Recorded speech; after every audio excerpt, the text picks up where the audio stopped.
हर हर महादेव, राधे राधे, जय श्री राम। सभी सनातन धर्मावलंबियों को दीपोत्सव के इस पर्व की हार्दिक शुभकामनाएं। आज हम जानते हैं कि दीपावली के पर्व से पूर्व कार्तिक कृष्ण पक्ष त्रयोदशी के दिन जो धनतेरस का पर्व मनाया जाता है, धनतेरस के पर्व में कार्तिक कृष्ण पक्ष त्रयोदशी के दिन समुद्र मंथन के दौरान धन्वंतरी अमृत का कलश हाथ में लेकर के अवतरित हुए थे। भगवान धन्वंतरी साक्षात नारायण के अंशावतार माने जाते हैं और धन्वंतरी ही चिकित्सा विज्ञान आयुर्वेद के जनक माने जाते हैं और इसलिए हमारे सनातन धर्म में धनतेरस के दिन सोना चांदी आभूषण और बर्तनों को क्रय अर्थात की खरीदने की प्रथा है।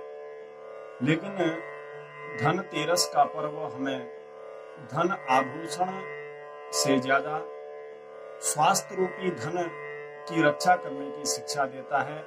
इसलिए सबसे पहले हमें इस दिन संकल्प करना चाहिए कि शरीर में उत्पन्न होने वाली किसी भी प्रकार के रोग, विकार अथवा जीवन में प्राप्त होने वाले व्यसन, कुसंगतियों को दूर करने का संकल्प हमें इस दिन लेना चाहिए, क्योंकि शरीर के माध्यम से ही हम धन, संपत्ति आदि को प्राप्त कर सकते हैं।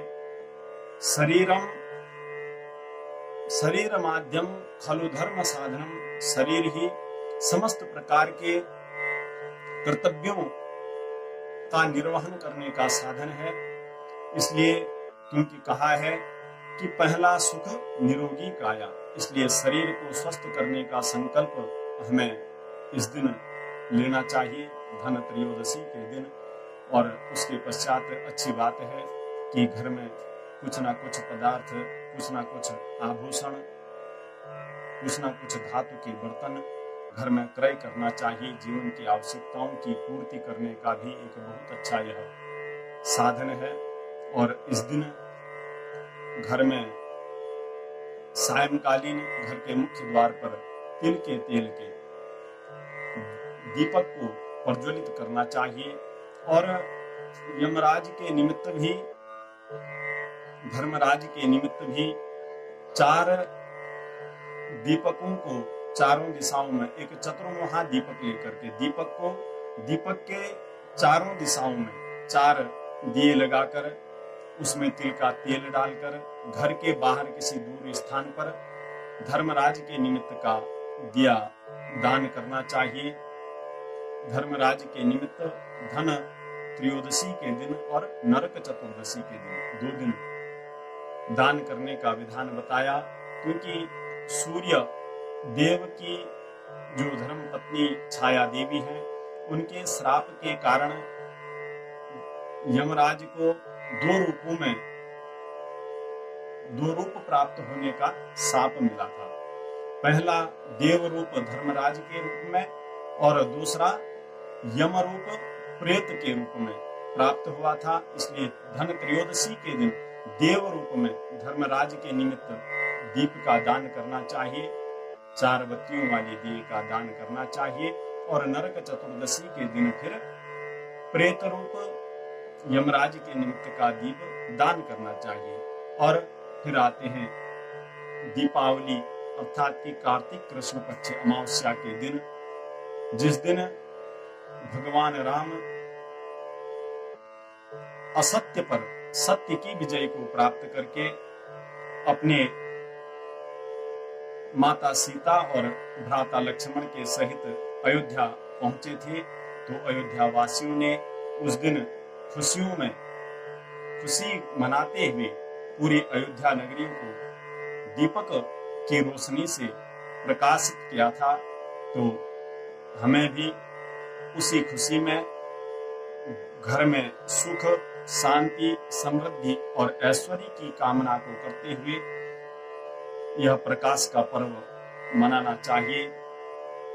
सायंकालीन बेला में हमें माता लक्ष्मी, भगवान गणेश और कुबेर देवता का पूजन करना चाहिए। अब हम जानते हैं कि माता लक्ष्मी के सहित भगवान गणेश और कुबेर का पूजन करने की क्या आवश्यकता है, क्योंकि शास्त्रों में लक्ष्मी को चलायमान और चंचला बताया। इसलिए और जब मात्र लक्ष्मी अर्थात कि पैसा ही जब घर में आता है तो वह बुद्धि का सर्वप्रथम विनाश करता है, बुद्धि को भ्रष्ट कर देता है। इसलिए उस धन के साथ बुद्धि भ्रष्ट न हो, बुद्धि स्थिर बनी रहे, इसलिए माता लक्ष्मी के साथ भगवान गणेश का पूजन किया जाता है। भगवान गणेश सद्बुद्धि के देवता हैं और कुबेर देवता स्थिरता को प्रदान करते हैं। जो हमारे पास धन हमें प्राप्त होता है वह धन स्थिर रूप में हमारे पास बना रहे, वह किसी प्रकार से रोग में, शोक में, किसी संकट में, विपत्तियों में अर्थात अथवा कहें कि व्यर्थ वह धन खर्च न हो, उसकी कामना के लिए हमें माता लक्ष्मी के सहित कुबेर का भी पूजन करते हुए इस पर्व को बड़ी खुशी के साथ, धूमधाम के साथ मनाना चाहिए। दुर्व्यसनों को, विकारों को अपने जीवन से दूर भगाने का संकल्प हमें करना चाहिए और नाना प्रकार से घर की साज सज्जा को करते हुए इस पर्व को मनाना चाहिए। फिर गोवर्धन का पूजन अगले दिन और उसके बाद भैया दूज का पर्व बड़े उत्सव के साथ मनाना चाहिए।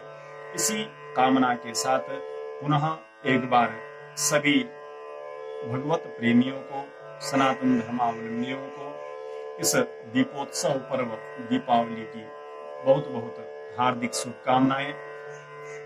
और अगर मेरी बातें अच्छी लगी हों तो मेरा YouTube चैनल ज्ञान मार्ग पीटी खिलानंद के नाम से है। इस चैनल को सब्सक्राइब करें, लाइक करें और शेयर करें। धन्यवाद।